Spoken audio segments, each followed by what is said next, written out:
हाँ जी, अस्सलामुअलैकुम ते सत श्री अकाल। मैं हाँ ज़ेबी हंजरा ते अज्ज जिस मुद्दे ते थोड़े नाल गलबात सांझी करनी है बड़ा ही ज़रूरी है।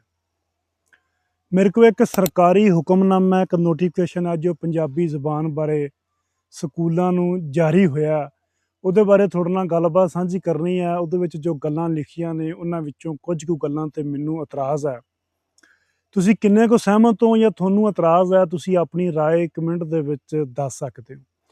ਇਹ ਗੱਲਬਾਤ ਸਾਂਝੀ ਕਰਨ ਤੋਂ ਪਹਿਲਾਂ ਮੈਂ ਤੁਹਾਨੂੰ ਇਹ ਦੱਸ ਦਿਆਂ ਕਿ 25 ਤਰੀਕ ਵਾਲੇ ਦਿਨ ਮਰੀਮ ਨਵਾਜ਼ ਸ਼ਰੀਫ ਨੇ ਲਾਹੌਰ ਦੇ ਵਿੱਚ ਇੱਕ ਇਕੱਠ ਕੀਤਾ, ਜਿਹਦੇ ਵਿੱਚ ਐਜੂਕੇਸ਼ਨ ਅਥਾਰਟੀ ਦੇ ਬੰਦੇ ਤੇ ਹੋਰ ਕਿੱਤਿਆਂ ਦੇ ਬੰਦੇ ਸੱਦ ਕੇ ਉਹਨਾਂ ਪੰਜਾਬ ਦੇ ਵਿੱਚ ਜਿਹੜੇ ਕੰਮਕਾਰ ਜਾਂ ਜਿਹੜੀਆਂ ਔਕੜਾਂ ਨੇ ਉਹਨਾਂ ਨੂੰ ਨਿਬੇੜਨ ਦਾ ਆਹਰ ਕੀਤਾ। ਇਸ ਇਕੱਠ ਦੇ ਵਿੱਚ ਉਹਨਾਂ ਐਜੂਕੇਸ਼ਨ ਅਥਾਰਟੀ ਨੂੰ ਇਹ ਗੱਲ ਕੀਤੀ ਕਿ ਸਕੂਲਾਂ ਦੇ ਵਿੱਚ ਪੰਜਾਬੀ ਜ਼ਬਾਨ ਨੂੰ ਪੜ੍ਹਾਇਆ ਜਾਵੇ, ਲਾਗੂ ਕੀਤਾ ਜਾਵੇ। ਪੰਜਾਬੀ ਸਕਾਫਤ, ਪੰਜਾਬੀ ਕਲਚਰ, ਪੰਜਾਬੀ ਰਹਿਤਲ, ਪੰਜਾਬੀ ਹਿਸਟਰੀ ਇਹਨੂੰ ਪ੍ਰਮੋਟ ਕੀਤਾ ਜਾਵੇ ਔਰ ਇਹਦੇ ਬਾਰੇ ਜਵਾਕਾਂ ਨੂੰ ਦੱਸਿਆ ਜਾਵੇ। ਬੜੀ ਸੋਹਣੀ ਗੱਲ ਹੈ, ਸਾਨੂੰ ਇਸ ਗੱਲ 'ਤੇ ਖੁਸ਼ੀ ਵੀ ਹੈ। ਪਰ ਸਿਆਣੇ ਕਹਿੰਦੇ ਨੇ ਕਿ ਬੱਕਰੀ ਨੇ ਦੁੱਧ ਦਿੱਤਾ ਵੀ ਮੇਂਗਣਾ ਪਾ ਕੇ। ਉਹ ਮੇਂਗਣਾ ਕਿਵੇਂ ਪਾਈਆਂ ਨੇ ਮੈਂ ਤੁਹਾਨੂੰ ਦੱਸਾਂਗਾ। ਆਪਾਂ ਅੱਜ ਤੋਂ 30-40 ਸਾਲ ਜਾਂ 20 ਸਾਲ ਪਿੱਛੇ ਨਜ਼ਰ ਮਾਰਨੇ ਆ ਲਹਿੰਦੇ ਪੰਜਾਬ ਦੇ ਵਿੱਚ, ਪਾਕਿਸਤਾਨ ਦੇ ਵਿੱਚ, ਤੇ ਪੰਜਾਬੀ ਲਈ ਬੋਲਣਾ ਬਹੁਤ ਵੱਡਾ ਗੁਨਾਹ ਸਮਝਿਆ ਜਾਂਦਾ ਸੀ। ਪੰਜਾਬੀ ਬੋਲਣਾ ਵੀ ਇੱਕ ਜਾਹਲ ਤੇ ਪੇਂਡੂ ਬੰਦੇ ਦੀ ਨਿਸ਼ਾਨੀ ਸਮਝੀ ਜਾਂਦੀ ਹੁੰਦੀ ਸੀ। ਇੱਕ ਦੌਰ ਐਸਾ ਸੀ ਜਨਰਲ ਦਿਆਦ ਦਾ, ਸਿਆਣਿਆਂ ਕੋਲੋਂ ਸੁਣਿਆ, ਵੱਡਿਆਂ ਕੋਲੋਂ, ਕਿ ਉਹਦੇ ਦੌਰ ਦੇ ਵਿੱਚ ਜੇ ਕੋਈ ਬੰਦਾ ਪੰਜਾਬੀ ਬੋਲਦਾ ਸੀ ਤੇ ਉਹਨੇ ਇੱਕ ਚੀਜ਼ ਮਸ਼ਹੂਰ ਕੀਤੀ ਸੀ ਕਿ ਜਿਹੜਾ ਬੰਦਾ ਪੰਜਾਬੀ ਬੋਲੇਗਾ ਉਹਦਾ ਨਿਕਾਹ ਟੁੱਟ ਜਾਏਗਾ। ਇਹ ਗੱਲਾਂ ਅੱਜ ਤੱਕ ਸੁਣਦੇ ਰਹੇ ਹਾਂ। ਲੇਕਿਨ ਅੱਜ ਇਸ ਚੀਜ਼ ਦੀ ਖੁਸ਼ੀ ਹੁੰਦੀ ਹੈ ਕਿ ਅਸੀਂ ਬੋਲਦੇ ਰਹੇ, ਸਾਡੀ ਕੂਕ, ਸਾਡੀ ਕੁਰਲਾਟ, ਸਾਡੀ ਫਰਿਆਦ ਪੰਜਾਬ ਅਸੈਂਬਲੀ ਦੇ ਵਿੱਚ ਬੈਠੇ ਸਾਡੇ ਹਾਕਮਾਂ, ਸਾਡੇ ਆਗੂਆਂ ਦੇ ਕੰਨਾਂ ਤੱਕ ਪੁੱਜੀ। ਵੇਖੋ ਨਾ ਕਿ 2018 ਤੋਂ ਲੈ ਕੇ ਹੁਣ ਤੱਕ ਪੰਜਾਬੀ ਜ਼ਬਾਨ ਲਈ ਬੋਲ ਰਹੇ ਹਾਂ, ਆਪਣਾ ਕੰਟੈਂਟ ਨਹੀਂ ਬਦਲਿਆ। ਇਹਨਾਂ ਚੀਜ਼ਾਂ ਦਾ ਸਾਹਮਣਾ ਅਸੀਂ ਵੀ ਕੀਤਾ। ਸਿੱਖਾਂ ਦੇ ਏਜੰਟ, ਸਿੱਖਾਂ ਕੋਲ ਪੈਸੇ, ਪੰਜਾਬੀ ਬੋਲੀ ਵੀ ਸਿੱਖਾਂ ਦੀ ਜ਼ਬਾਨ ਹੈ, ਇੱਧਰ ਦੇ ਲੋਕਾਂ ਨੂੰ ਕਲੈਰੀਫਿਕੇਸ਼ਨ ਦੇ ਕੇ ਜਾਣਕਾਰੀ ਦੇਣ ਦੀ ਕੋਸ਼ਿਸ਼ ਕੀਤੀ, ਸਮਝਾਉਣ ਦੀ ਕੋਸ਼ਿਸ਼ ਕੀਤੀ। ਸਮਾਂ ਬਦਲਿਆ ਹੌਲੀ ਹੌਲੀ। ਕਹਿੰਦੇ ਨੇ ਕਿ ਹੌਸਲੇ ਹੁੰਦੇ ਨੇ ਜਿਹਦੇ ਬੰਬ ਮਿੱਤਰੋ ਜਿੱਤ ਉਹਨਾਂ ਦੀ ਹੁੰਦੀ ਹੈ। ਕਿ ਤੁਸੀਂ ਇੱਕ ਲੀਹ ਤੇ ਸੱਚੇ ਮਨੋਂ ਰੱਬ ਨੂੰ ਹਾਜ਼ਰ ਨਾਜ਼ਰ ਜਾਣ ਕੇ ਤੁਰ ਪਓ ਤੇ ਕਾਇਨਾਤ ਦੀ ਹਰ ਚੀਜ਼ ਤੁਹਾਡੇ ਨਾਲ ਤੁਰ ਪੈਂਦੀ ਹੈ ਤੇ ਉਹ ਲੀਹ ਤੁਹਾਨੂੰ ਤੁਹਾਡੀ ਮੰਜ਼ਿਲ ਤੱਕ ਇੱਕ ਦਿਨ ਪਹੁੰਚਾਉਂਦੀ ਹੈ। ਕਿ ਇੱਕ ਸਮਾਂ ਸੀ ਕਿ ਜਿੱਥੇ ਗੱਲ ਨਹੀਂ ਸੀ ਪੰਜਾਬੀ ਦੀ ਕੀਤੀ ਜਾਂਦੀ, ਪੰਜਾਬੀ ਬੋਲੀ ਨਹੀਂ ਸੀ ਜਾਂਦੀ, ਅੱਜ ਉੱਥੇ CM ਪਦ ਦੇ ਬੰਦੇ ਤੇ ਐਜੂਕੇਸ਼ਨ ਅਥਾਰਟੀਆਂ ਇਕੱਠੀਆਂ ਹੋ ਕੇ ਇਸ ਵਿਸ਼ੇ ਤੇ, ਇਸ ਮੁੱਦੇ ਤੇ ਚਰਚਾ ਕਰ ਰਹੇ ਨੇ ਕਿ ਆਪਾਂ ਪੰਜਾਬੀ ਜ਼ੁਬਾਨ ਦੀ ਪ੍ਰਮੋਸ਼ਨ ਕਿਵੇਂ ਕਰੀਏ ਤੇ ਕਿਸ ਹਿਸਾਬ ਨਾਲ ਕੀਤੀ ਜਾਂਦੀ। ਮੈਂ ਸਮਝਣਾ ਕਿ ਸਾਡੀ ਇਹ ਬਹੁਤ ਵੱਡੀ ਅਚੀਵਮੈਂਟ ਹੈ, ਲੋਕਾਂ ਵਾਸਤੇ ਹੋਵੇ ਨਾ ਹੋਵੇ। ਕਿ ਕੁਝ ਨਾ ਹੋਣ ਨਾਲੋਂ ਕੁਝ ਹੋ ਰਿਹਾ, ਗੱਲ ਹੋ ਰਹੀ ਹੈ, ਇਹ ਵੀ ਬਿਹਤਰ ਹੈ। ਤੇ ਵੱਡੇ ਕੰਮ ਨੇ, ਸਰਕਾਰੀ ਪੱਧਰ ਦੇ ਕੰਮ ਨੇ, ਇਹਨਾਂ ਨੂੰ ਯੁੱਗ, ਟਾਈਮ, ਸਾਲ ਲੱਗਦੇ ਨੇ। ਏਡੀ ਛੇਤੀ ਇਹ ਚੀਜ਼ਾਂ ਅੱਗੇ ਵੱਧਦੀਆਂ ਨਹੀਂ ਹੁੰਦੀਆਂ। ਜਿਹੜੀ ਗੱਲ ਮੈਂ ਕੀਤੀ ਕਿ ਬੱਕਰੀ ਨੇ ਦੁੱਧ ਦਿੱਤਾ ਵੀ ਮੇਂਗਣਾ ਪਾ ਕੇ, ਉਸ ਨੋਟੀਫਿਕੇਸ਼ਨ ਦੇ ਵਿੱਚ ਹੈ।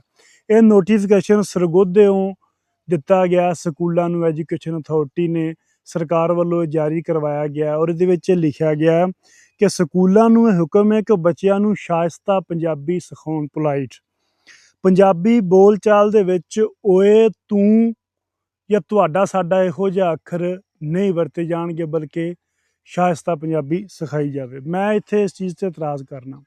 ਤੂੰ ਜਿਹੜਾ ਇਹ ਤਾਂ ਯਾਰ ਸਾਡੀ ਵਕੈਬਲਰੀ ਹੈ, ਸਾਡਾ ਅੱਖਰ ਹੈ, ਸਾਡੀ ਸਿਆਣਪ ਹੈ, ਸਾਡੀ ਪਹਿਚਾਣ ਹੈ। ਅਗਰ ਅਸੀਂ ਇੱਦਾਂ ਦੇ ਅੱਖਰ ਚੁਣ ਕੇ ਕਹਿਣ ਲੱਗ ਪਾਂਗੇ ਕਿ ਆਹ ਨਹੀਂ ਦੱਸਣਾ ਤੇ ਫਿਰ ਅਸੀਂ ਦੱਸਣਾ ਕੀ ਹੈ ਯਾਰ। ਫਿਰ ਤੁਸੀਂ ਉਰਦੂ ਦੇ ਵਿੱਚੋਂ ਵੀ ਅਬੇ ਕੱਢ ਦਿਓ। ਫਰਕ ਤਾਂ ਇਸ ਚੀਜ਼ 'ਤੇ ਪੈਂਦਾ। ਮੈਨੂੰ ਲੱਗਦਾ ਕਿ ਇਸ ਚੀਜ਼ 'ਤੇ ਸਾਨੂੰ ਥੋੜ੍ਹਾ ਜਿਹਾ ਇਤਰਾਜ਼ ਜਤਾਉਣਾ ਚਾਹੀਦਾ ਕਿ ਤੂੰ, ਤੁਹਾਡਾ, ਸਾਡਾ ਜਾਂ ਓਏ ਤਾਂ ਚਲੋ ਮੰਨ ਲਿਆ ਕਿ ਉਹਨੂੰ ਆਪਾਂ ਬੱਚਿਆਂ ਨੂੰ ਨਹੀਂ ਸਿਖਾਉਣਾ ਚਾਹੀਦਾ, ਉਹ ਬਾਹਰ ਦਾ ਸਲੈਂਗ ਹੈ, ਉਹ ਆਪੇ ਜਵਾਕਾਂ ਨੂੰ ਆ ਵੀ ਜਾਂਦਾ। ਮੈਨੂੰ ਇਸ ਚੀਜ਼ 'ਤੇ ਇਤਰਾਜ਼ ਹੈ। ਅਗਲਾ ਹੈ ਜੀ ਪੰਜਾਬੀ ਅਦਬ, ਪੰਜਾਬੀ ਬੋਲਣ ਦੀ ਤਰਗੀਬ, ਯਾਨੀ ਕਿ ਉਹਨਾਂ ਨੂੰ ਜਾਣਕਾਰੀ ਤੇ ਉਹਨਾਂ ਨੂੰ ਹੁਕਮ ਦਿੱਤਾ ਜਾਵੇ ਕਿ ਜਵਾਕ ਬੋਲਣ। ਜਨੂਬੀ ਤੇ ਸ਼ਮਾਲੀ ਪੰਜਾਬ ਦੇ ਵਿੱਚ ਸਰਾਇਕੀ, ਪੋਠੋਹਾਰੀ ਜਿਹੜੀ ਵੀ ਮਕਾਮੀ ਬੋਲੀ ਹੈ ਉਹਦੇ ਫਰੋਗ ਲਈ ਕੰਮ ਕੀਤਾ ਜਾਵੇ।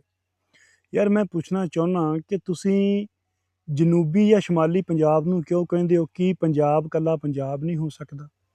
ਚਲੋ ਇਸ ਚੀਜ਼ ਨੂੰ ਵੀ ਛੱਡੋ, ਇਸ ਚੀਜ਼ 'ਤੇ ਆ ਜਾਓ। ਤੁਹਾਨੂੰ ਸਰਾਇਕੀ ਜਾਂ ਪੋਠੋਹਾਰੀ ਲਿਖਣ ਦਾ ਕੀ ਸੀ ਬਣਦਾ? ਹਾਂ, ਜੇਕਰ ਤੁਸੀਂ ਲਹਿਜੇ ਸਮਝ ਕੇ, ਲਹਿਜੇ ਬਣਾ ਕੇ ਲਿਖੇ ਨੇ ਤਾਂ ਤੁਹਾਡੇ ਨਾਲ ਅਸੀਂ ਐਗਰੀ ਹਾਂ। ਤੇ ਜੇਕਰ ਤੁਸੀਂ ਇਹਨਾਂ ਨੂੰ ਜ਼ਬਾਨਾਂ ਬਣਾ ਕੇ ਲਿਖ ਰਹੇ ਹੋ ਤੇ ਅਸੀਂ ਤੁਹਾਡੇ ਨਾਲ ਇੱਥੇ ਐਗਰੀ ਨਹੀਂ ਕਰਦੇ। ਸਾਡਾ ਇੱਥੇ ਵੀ ਇਤਜਾਜ ਹੈ। ਉਹ ਇਸ ਗੱਲ ਦਾ ਕਿ ਪੋਠੋਹਾਰੀ ਨੂੰ ਤੁਸੀਂ ਵੱਖਰੀ ਜ਼ੁਬਾਨ ਸ਼ਾਇਦ ਦਰਸਾਉਣ ਦੀ ਕੋਸ਼ਿਸ਼ ਕਰ ਰਹੇ ਹੋ, ਤਾਂ ਪੋਠੋਹਾਰ ਰੀਜਨ ਦੇ ਵਿੱਚ ਖੜੀ ਸ਼ਰੀਫ ਮੀਆਂ ਮੁਹੰਮਦ ਬਖਸ਼ ਹੈ, ਉਹ ਕੱਲ੍ਹ ਤੱਕ ਪੰਜਾਬੀਅਤ ਦਾ ਰਾਗ ਆਪਣੀ ਸ਼ਾਇਰੀ ਦੇ ਵਿੱਚ ਉਲਾਪਦੇ ਰਹੇ ਨੇ। ਅੱਜ ਤੁਸੀਂ ਉਹਨਾਂ ਨੂੰ ਪੋਠੋਹਾਰੀ ਬਣਾ ਦਿਓਗੇ, ਮਤਲਬ ਉਹ ਸਾਡੇ ਤੋਂ ਵੱਖਰੇ ਹੋ ਜਾਣਗੇ। ਅਗਰ ਐਜ਼ ਏ ਲਹਿਜਾ ਲਿਖਿਆ ਤਾਂ ਫਿਰ ਅਸੀਂ ਮੰਨਦੇ ਹਾਂ, ਸਹੀ ਹੈ। ਅਤੇ ਜੇਕਰ ਤੁਸੀਂ ਸਰਾਇਕੀ ਦੀ ਗੱਲ ਕਰਦੇ ਹੋ ਤਾਂ ਸਰਾਇਕੀ ਦੇ ਵਿੱਚ ਖਵਾਜਾ ਫਰੀਦ ਨੇ, ਉਹਨਾਂ ਦੀ ਸ਼ਾਇਰੀ ਲਾਹੌਰ ਵਿੱਚ ਬੈਠਾ ਬੰਦਾ ਸੁਣਦਾ ਵੀ ਹੈ, ਸਮਝਦਾ ਵੀ ਹੈ। ਲੈਲਪੁਰ 'ਚ ਬੈਠਾ, ਗੁਜਰਾਤ ਗੁਜਰਾਂਵਾਲੇ 'ਚ ਬੈਠਾ ਬੰਦਾ ਸੁਣਦਾ ਸਮਝਦਾ ਵੀ ਹੈ, ਫਿਰ ਉਹ ਵੱਖਰੀ ਜ਼ੁਬਾਨ ਦੇ ਸਰਾਇਕੀ ਦੇ ਉਹ ਸ਼ਾਇਰ ਕਿਵੇਂ ਹੋਊਗਾ। ਮਲਤਾਨ ਗਏ ਬੰਦੇ ਨੂੰ, ਡੇਰੇ ਗਏ ਬੰਦੇ ਨੂੰ, ਜਾਂ ਕਿਤੇ ਹੋਰ ਭੱਖਰ ਗਏ ਬੰਦੇ ਨੂੰ ਨਾਲ ਇੱਕ ਤਰਜਮਾਨ ਯਾਨੀ ਕਿ ਇੱਕ ਟਰਾਂਸਲੇਟਰ ਨਹੀਂ ਲੈ ਕੇ ਜਾਣਾ ਪੈਂਦਾ। ਉਹ ਇੱਕ ਦੂਜੇ ਦੀ ਗੱਲ ਆਪਸ ਦੇ ਵਿੱਚ ਉਹ ਸਮਝ ਸੁਣ ਲੈਂਦੇ ਨੇ। ਤਾਂ ਇੱਥੇ ਤਾਂ ਵੱਖਰੀ ਜ਼ੁਬਾਨ ਹੈ ਹੀ ਨਹੀਂ। ਇਹ ਸਾਬਤ ਹੁੰਦਾ ਕਿ ਦੋਵਾਂ ਦੀ ਜ਼ੁਬਾਨ ਇੱਕ ਹੈ, ਸਿਰਫ ਇੱਕ ਲਹਿਜੇ ਦਾ ਫਰਕ ਹੈ। ਮੇਰਾ ਖਿਆਲ ਇਹ ਚੀਜ਼ਾਂ ਤੁਹਾਨੂੰ ਵਿੱਚੋਂ ਕੱਢਣੀਆਂ ਚਾਹੀਦੀਆਂ ਨੇ। ਸਿਰਫ ਪੰਜਾਬੀ ਹੈ, ਤੁਹਾਨੂੰ ਪੰਜਾਬੀ ਹੀ ਲਿਖਣਾ ਚਾਹੀਦਾ। ਅਤੇ ਜੇਕਰ ਤੁਸੀਂ ਲਹਿਜੇ ਲਿਖਣੇ ਨੇ ਤਾਂ ਫਿਰ ਸਪੈਸੀਫਿਕਲੀ ਦੋ ਨਾ ਲਿਖੋ, ਸਰਾਇਕੀ ਅਤੇ ਪੋਠੋਹਾਰੀ। ਇਹਦੇ ਤੋਂ ਤਾਸਰ ਜਾਂਦਾ ਹੈ ਕਿ ਵੱਖਰੀਆਂ ਜ਼ੁਬਾਨਾਂ ਨੇ, ਔਰ ਕੱਲ੍ਹ ਨੂੰ ਸ਼ਰਾਰਤ ਪਸੰਦ ਅਨਾਸਰ ਉੱਠ ਕੇ ਪੰਜਾਬ ਦੀ ਵੰਡ ਮੰਗਦੇ ਨੇ ਬੋਲੀਆਂ ਦੇ ਆਧਾਰ 'ਤੇ। ਸਾਨੂੰ ਇਹ ਚੀਜ਼ ਬਿਲਕੁਲ ਵੀ ਮਨਜ਼ੂਰ ਨਹੀਂ ਹੈ। ਲਹਿਜੇ ਲਿਖਣੇ ਜਟਗੀ, ਚੰਗੋਚੀ, ਮੁਲਤਾਨੀ, ਡੇਰਵੀ, ਰਿਆਸਤੀ, ਬੋਲਪੁਰੀ, ਹਿੰਦਕੋ, ਸ਼ਾਹਪੁਰੀ, ਇਹ ਫਿਰ ਸਾਰੇ ਲਹਿਜਿਆਂ ਦੇ ਨਾਂ ਲਿਖੋ। ਸਿਰਫ ਆ ਦੋ ਸਰਾਇਕੀ ਦੇ ਪਟਵਾਰੀ, ਸਾਨੂੰ ਇਹ ਗੱਲ ਜੱਚਦੀ ਨਹੀਂ। ਅੱਗੇ ਲਿਖਿਆ, ਸਕੂਲਾਂ ਦੇ ਵਿੱਚ ਹੋਣ ਵਾਲੀਆਂ ਪੰਜਾਬੀ ਐਕਟੀਵਿਟੀਜ਼ ਜਿੰਨੀਆਂ ਵੀ ਹੋਣਗੀਆਂ ਉਹਨਾਂ ਦੀ ਵੀਡੀਓ ਬਣਾਈ ਜਾਵੇ। CEO ਦੇ ਆਫਿਸ ਵੀਡੀਓ ਜਾਏ, ਉੱਥੋਂ ਸਾਰਾ ਡਾਟਾ ਕਲੈਕਟ ਕਰਕੇ ਫਿਰ ਉਹ ਡਾਟਾ CM ਪੰਜਾਬ ਮਰੀਅਮ ਨਵਾਜ਼ ਸ਼ਰੀਫ ਨੂੰ ਦਿੱਤਾ ਜਾਵੇ। ਚਲੋ ਇਹ ਵੀ ਚੀਜ਼ ਵਧੀਆ, ਇਹ ਵੀ ਅੱਛਾ ਹੈ ਵੀ ਤੁਹਾਡੀ ਨਜ਼ਰ ਰਹਿ ਗਈ ਕਿ ਪੰਜਾਬੀ ਦੇ ਲਈ ਕਿਹੜੇ ਸਕੂਲ ਦੇ ਵਿੱਚ ਕੰਮ ਹੋ ਰਿਹਾ, ਜਾਂ ਪੰਜਾਬੀ ਬੋਲੀ ਕਿਹੜੇ ਸਕੂਲ ਦੇ ਵਿੱਚ ਬੋਲੀ ਜਾ ਰਹੀ ਹੈ।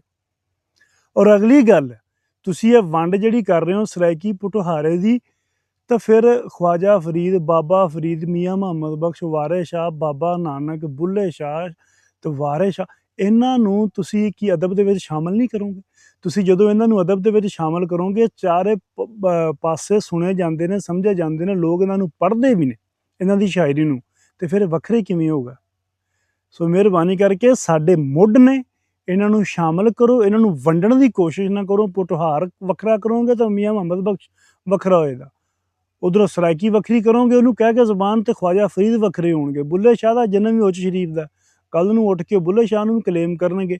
ਰਾਏ ਅਹਿਮਦ ਖਾਨ ਖਰੜ ਨੂੰ ਤਾਂ ਕਲੇਮ ਕਰਦੇ ਨੇ ਸ਼ਰਾਰਤੀ ਅਨਾਸਰ, ਹੀਰ ਸਿਆਲ ਨੂੰ ਵੀ ਕਰਦੇ ਨੇ। ਫਿਰ ਪੰਜਾਬ ਕੋਲੇ ਕੀ ਰਹਿ ਜਾਣਾ, ਇਕੱਲਾ ਲਾਹੌਰ ਜਾਂ ਦੁੱਲਾ ਭੱਟੀ? ਤੇ ਕੱਲ੍ਹ ਨੂੰ ਉੱਠ ਕੇ ਹਾਫਜ਼ਾਬਾਦ ਦੇ ਦੁੱਲੇ ਭੱਟੀ ਨੂੰ ਵੀ ਕਲੇਮ ਕਰਨਗੇ, ਤੇ ਫਿਰ ਪੰਜਾਬੀ ਕਿੱਥੇ ਰਹਿ ਜਾਏ? ਇੱਕ ਨਵੀਂ ਲਸਾਨੀ ਵੰਡ ਜਿਹੜੀ ਆ ਉਹਨੂੰ ਪ੍ਰਮੋਟ ਨਾ ਕਰੋ, ਸਿਰਫ ਪੰਜਾਬੀਅਤ ਨੂੰ ਪ੍ਰਮੋਟ ਕਰੋ, ਅਤੇ ਇਹਨੂੰ ਹੀ ਪ੍ਰਮੋਟ ਕਰਨਾ ਚਾਹੀਦਾ। ਔਰ ਮੈਨੂੰ ਇਸ ਚੀਜ਼ 'ਤੇ ਇਹ ਖੁਸ਼ੀ ਵੀ ਹੈ ਕਿ ਮੈਂ ਤੁਹਾਨੂੰ ਗੱਲ ਸੁਣਾਉਣਾ, ਫਿਰ ਮੈਨੂੰ ਭੁੱਲ ਜਾਣੀ ਹੈ ਕਿ ਇੱਕ ਜ਼ਿਲ੍ਹੇ ਦੇ ਮਾਲਕ ਨੇ ਮੈਨੂੰ ਸੱਦਿਆ, ਸਰਕਾਰੀ ਅਫਸਰ ਨੇ, ਮਿਲਣ ਵਾਸਤੇ। ਅਸੀਂ ਉਹਦੇ ਕੋਲ ਚਲੇ ਗਏ। ਜਿਵੇਂ ਮੈਂ ਪੱਗ ਬੱਧੀ ਐਵੇਂ ਪੱਗ ਬੱਧੀ ਹੋਈ, ਜਿਵੇਂ ਮੈਂ ਖੁੱਸਾ ਚਾਦਰਾ ਲਾਉਣਾ ਐਵੇਂ ਮੇਰਾ ਪਹਿਰਾਵਾ। ਅਸੀਂ ਜਾ ਕੇ ਬੈਠੇ ਅਤੇ ਕੇਅਰ ਟੇਕਰ ਨੇ ਕਿਹਾ, ਉਹਨੇ ਕਿਹਾ ਚਾਹ ਚੂਹ ਤੁਸੀਂ ਪੀਓ, ਅਤੇ ਸਾਹਿਬ 10 ਮਿੰਟ ਦੇ ਵਿੱਚ ਆਉਂਦੇ ਪੈਣ। ਜਦ ਨੂੰ ਸਾਹਿਬ ਆ ਗਿਆ, ਉੱਠ ਕੇ ਮਿਲੇ, ਗੱਲਬਾਤ ਕੀ, ਸਾਹਮਣੇ ਬਹਿ ਗਏ। ਵੀਡੀਓ ਮੇਰੀਆਂ ਉਹਨੇ ਦੇਖੀਆਂ ਸੀ ਜਾਂ ਦੇਖ ਲਈਆਂ ਸੀ, ਅਤੇ ਗੱਲਾਂ ਬਾਤਾਂ ਕਰਦਿਆਂ ਮੈਨੂੰ ਕਹਿੰਦਾ, ਹੰਜਰਾਜ ਸਾਹਿਬ ਤੁਸੀਂ ਕਿਹੜੇ ਕੰਮੀ ਲੱਗੇ ਹੋ, ਛੱਡੋ ਪਰਾਂ, ਕੋਈ ਆਪਣਾ ਹੋਰ ਕੰਮ ਕਰੋ। ਅਤੇ ਮੈਂ ਕਿਹਾ ਕਿਉਂ ਜੀ, ਹੋਰ ਕੰਮ ਕਿਉਂ ਕਰੀਏ? ਕਹਿੰਦਾ ਇਹ ਕਿਹੜਾ ਕੰਮ ਹੈ? ਮੈਂ ਕਿਹਾ ਜੀ ਅੱਛਾ। ਅਤੇ ਉਹਨੇ ਮੈਨੂੰ ਸਵਾਲ ਕੀਤਾ ਕਿ ਤੂੰ ਮੈਨੂੰ ਇਹ ਦੱਸ ਕਿ ਤੂੰ ਪੰਜਾਬੀ ਲਾਗੂ ਕਰਵਾ ਕੇ ਕੀ ਕਰਨਾ? ਮੈਂ ਕਿਹਾ ਸਾਡੀ ਸ਼ਨਾਖਤ, ਸਾਡੀ ਪਹਿਚਾਣ, ਸਾਡੀਆਂ ਜੜ੍ਹਾਂ, ਸਾਡੇ ਰੂਟਸ ਮਰ ਰਹੇ ਨੇ, ਅਸੀਂ ਵਾਂਝੇ ਹੋ ਰਹੇ ਹਾਂ ਆਪਣੀ ਮਾਂ ਬੋਲੀ ਤੋਂ। ਸਾਨੂੰ ਕੱਲ੍ਹ ਨੂੰ ਕੋਈ ਵੀ ਜ਼ੁਬਾਨ ਵਾਲਾ ਬੰਦਾ ਮਿਹਣਾ ਮਾਰ ਸਕਦਾ ਕਿ ਤੁਹਾਡਾ ਤਾਂ ਆਪਣਾ ਕੁਛ ਹੈ ਹੀ ਨਹੀਂ। ਅਤੇ ਜਿਨ੍ਹਾਂ ਕੌਮਾਂ ਦੀ ਮੈਂ ਕਿਹਾ ਤਾਰੀਖ ਮਿਟ ਜਾਂਦੀ ਹੈ, ਉਹ ਕੌਮਾਂ ਮੈਂ ਕਿਹਾ ਲਾਵਾਰਸ ਹੋ ਜਾਂਦੀਆਂ ਨੇ। ਜਿਵੇਂ ਅਵਾਰਾ ਨਹੀਂ ਫਿਰਦੇ ਹੁਣ ਅਸੀਂ ਅੱਜ ਕੱਲ੍ਹ, ਇਵੇਂ ਅਸੀਂ ਮੁੜ ਕੇ ਅਵਾਰਾ ਫਿਰਾਂਗੇ। ਹੋਰ 50 ਸਾਲਾਂ ਨੂੰ ਸਾਡੀ ਆਉਣ ਵਾਲੀ ਨਸਲ ਅਵਾਰਾ ਫਿਰੇਗੀ। ਅਤੇ ਕਹਿੰਦਾ ਇਹਨਾਂ ਚੀਜ਼ਾਂ ਨਾਲ ਕੀ ਹੋ ਜਾਏਗਾ? ਮੈਂ ਉਹਨੂੰ ਦੱਸਾਂ ਵੀ ਆਹ ਇੱਦਾਂ ਹੋਏਗਾ। ਉਹ ਫਿਰ ਮੈਨੂੰ ਬਾਅਦ 'ਚ ਫਿਰ ਅੱਗੋਂ ਮੈਂ ਗੱਲ ਖਤਮ ਕਰਾਂ, ਮੈਨੂੰ ਆਖੇ ਫਿਰ ਕੀ ਹੋਏਗਾ? ਇਹ ਲਾਗੂ ਹੋ ਜਾਏਗੀ ਤਾਂ ਫਿਰ ਕੀ ਹੋਏਗਾ? ਲਾਗੂ ਨਾ ਹੋਏਗੀ ਤਾਂ ਫਿਰ ਉਹ ਫਿਰ ਮਤਲਬ ਮੇਰੇ ਨਾਲ ਡਿਬੇਟ ਤਾਂ ਕਰੇ ਨਾ, ਮੇਰੇ ਨਾਲ ਗੱਲ ਤਾਂ ਕਰੇ ਨਾ। ਜਿਹੜੀ ਗੱਲ ਕਰੇ ਉਹਨੂੰ ਮੈਂ ਲੰਮੀ ਸਾਰੀ ਗੱਲ ਸੁਣਾ ਕੇ ਉਹਦਾ ਮੂੰਹ ਬੰਦ ਕਰ ਦਿਆਂ। ਉਹ ਇਵੇਂ ਚੱਲਦਾ ਰਿਹਾ। ਐਂਡ 'ਤੇ ਮੈਨੂੰ ਕਹਿੰਦਾ ਕੋਈ ਹੋਰ ਕੰਮ ਕਰ ਲਓ ਸਰਕਾਰ, ਇਹ ਸਰਕਾਰਾਂ ਸਕੂਲਾਂ ਨੂੰ ਕੋਈ ਨਹੀਂ ਸੁਣਨੀ। ਅਤੇ ਮੈਂ ਕਿਹਾ ਸਾਡਾ ਕੰਮ ਹੀ ਇਹੀ ਹੈ, ਅਸੀਂ ਕਰਨਾ ਹੀ ਇਹੀ ਹੈ। ਅਤੇ ਅੱਜ ਵੇਖ ਲਓ ਨਾ ਕਿ ਜਿੱਥੇ 'ਤੇ ਕਦੀ ਕੋਈ ਬੰਦਾ ਨਾਂ ਨਹੀਂ ਸੀ ਲੈਂਦਾ, ਅਤੇ ਅੱਜ ਚਰਚਾ ਹੋਣ ਲੱਗ ਪਈ ਹੈ ਸਰਕਾਰੀ ਦਫ਼ਤਰਾਂ ਦੇ ਵਿੱਚ ਪੰਜਾਬੀ ਦੀ। ਸੋ ਇਹ ਬੜੀ ਵੱਡੀ ਗੱਲ ਹੈ। ਔਰ ਐਂਡ ਮਰੀਅਮ ਨਵਾਜ਼ ਸ਼ਰੀਫ ਨੇ ਇਹ ਵੀ ਕਿਹਾ ਕਿ ਸਕਾਫਤ, ਕਲਚਰ ਆਮ ਲੁਕਾਈ ਦੇ ਵਿੱਚ ਵੀ ਪ੍ਰਮੋਟ ਕੀਤਾ ਜਾਵੇ। ਦਫ਼ਤਰਾਂ ਦੇ ਵਿੱਚ ਲੁਕਾਈ ਦੇ ਰੋਜ਼ਮਰਾ ਦੇ ਕੰਮਕਾਜ ਦੇ ਵਿੱਚ ਵੀ ਪੰਜਾਬੀ ਬੋਲੀ ਜਾਵੇ। ਮਾਮਲੇ ਤਾਂ ਨਹੀਂ ਆ। ਮੈਂ ਜਾਂਦੀ ਵਾਰੀ ਇਹ ਗੱਲ ਜ਼ਰੂਰ ਕਰੂੰਗਾ CM ਸਾਹਿਬਾਂ ਨੂੰ ਕਿ ਸਾਡੇ ਬੱਸ ਅੱਡਿਆਂ ਤੇ ਹਵਾਈ ਅੱਡਿਆਂ ਤੇ ਅਨਾਉਂਸਮੈਂਟ ਪੰਜਾਬੀ 'ਚ ਕੀਤੀ ਜਾਵੇ, ਰੇਲਵੇ ਸਟੇਸ਼ਨ ਤੇ ਅਨਾਉਂਸਮੈਂਟ ਪੰਜਾਬੀ 'ਚ ਕੀਤੀ ਜਾਵੇ, ਸੜਕਾਂ ਦੇ ਸਾਈਨ ਬੋਰਡ ਪੰਜਾਬੀ 'ਚ ਕੀਤੇ ਜਾਣ, ਪੰਜਾਬ ਦੇ ਫੋਨਸ ਕਾਲ ਜੋ ਅਸੀਂ ਕੰਪਨੀ ਨੂੰ ਕਰਨੇ ਆ ਉਹ ਸਾਡੇ ਪੰਜਾਬੀ ਦੇ ਵਿੱਚ ਹੋਣ, ਸਾਡੇ ਸਰਕਾਰੀ ਨੀਮ ਸਰਕਾਰੀ ਬੈਂਕਾਂ ਹਸਪਤਾਲਾਂ ਦੇ ਵਿੱਚ ਪੰਜਾਬੀ ਦੇ ਨੁਮਾਇੰਦੇ ਬੈਠੇ ਹੋਣ ਜਿਹੜੇ ਸਾਡੇ ਪਿੰਡਾਂ 'ਚੋਂ ਗਏ ਬਜ਼ੁਰਗਾਂ ਨੂੰ ਪੰਜਾਬੀ ਦੇ ਵਿੱਚ ਗਾਈਡ ਕਰਨ। ਸੋ ਇਸ ਤਰ੍ਹਾਂ ਦੀਆਂ ਹੋਰ ਚੀਜ਼ਾਂ ਵੀ ਜਿਹੜੀਆਂ ਨੇ ਓਵਰਆਲ ਪੰਜਾਬ ਦੇ ਵਿੱਚ ਪੰਜਾਬੀ ਦੇ ਵਿੱਚ ਹੀ ਕਰਨੀਆਂ ਚਾਹੀਦੀਆਂ, ਤੁਹਾਨੂੰ ਹੋਣੀਆਂ ਵੀ ਚਾਹੀਦੀਆਂ ਨੇ। ਅਸੀਂ ਨਹੀਂ ਕਹਿੰਦੇ ਉਰਦੂ ਕੱਢ ਦੇ, ਉਰਦੂ ਰੱਖੋ, ਸੈਕੰਡ ਜ਼ਬਾਨ ਰੱਖੋ ਉਰਦੂ, ਲੇਕਿਨ ਫਸਟ ਜ਼ਬਾਨ ਜਿਹੜੀ ਆ ਸਾਡੇ ਸੂਬੇ ਦੀ ਉਹ ਉੱਤੇ ਪੰਜਾਬੀ ਹੋਵੇ, ਥੱਲੇ ਉਰਦੂ ਹੋਵੇ, ਥੱਲੇ ਇੰਗਲਿਸ਼ ਹੋਵੇ। ਇਸ ਤਰਤੀਬ ਨੂੰ ਤੁਸੀਂ ਲੈ ਕੇ ਤੁਰੇ ਹੋ ਤੇ ਕੰਮ ਬੜਾ ਸੋਹਣਾ ਚੱਲੇਗਾ। ਸਰੈਕੀ ਪਟਵਾਰੀ ਤੇ ਲਟਰਮ ਪਟਰਮ ਇਹ ਚੀਜ਼ਾਂ ਮਤ ਕਰੋ, ਇਹਦੇ ਨਾਲ ਲਸਾਨੀ ਵੰਡ ਪੈਗੀ। ਲਸਾਨੀ ਵੰਡ ਤੋਂ ਕੱਲ੍ਹ ਨੂੰ ਪੰਜਾਬ ਦੀ ਜੁਗਰਾਫੀਆਈ ਵੰਡ ਹੋਏਗੀ, ਤੁਹਾਡਾ ਹੀ ਵੋਟ ਬੈਂਕ ਘਟਣਾ। ਇਸ ਗੱਲ ਦਿਮਾਗ 'ਚ ਰੱਖ ਲਿਆ ਜੇ। ਹੋ ਸਕਦਾ ਜਿਹੜੇ ਬੈਲਟ ਨੂੰ ਤੁਸੀਂ ਸਰੈਕੀ ਕਹਿ ਰਹੇ ਹੋ ਕੱਲ੍ਹ ਨੂੰ ਜ਼ਰਦਾਰੀ ਨਾਲ ਰਲ ਜਾ, ਜੋ ਜ਼ਰਦਾਰੀ ਨਾਲ ਰਲ ਗਿਆ, ਸਿੰਧ ਨਾਲ ਰਲ ਗਿਆ, ਫਿਰ ਤੁਸੀਂ ਲੈ ਲਿਆ ਜੇ ਠੇਂਗਾ ਪੰਜਾਬ ਦੇ ਵਿੱਚੋਂ। ਜਿਹੜਾ ਬੰਦਾ ਪੰਜਾਬ ਜਿੱਤਦਾ ਉਹ ਵੀ ਵਫਾਕ ਦੇ ਵਿੱਚ ਹਕੂਮਤ ਬਣਾਉਂਦਾ। ਇਹ ਗੱਲ ਤੁਸੀਂ ਆਪਣੇ ਦਿਮਾਗ 'ਚ ਰੱਖ ਲਓ। ਨੂਨ ਲੀਗ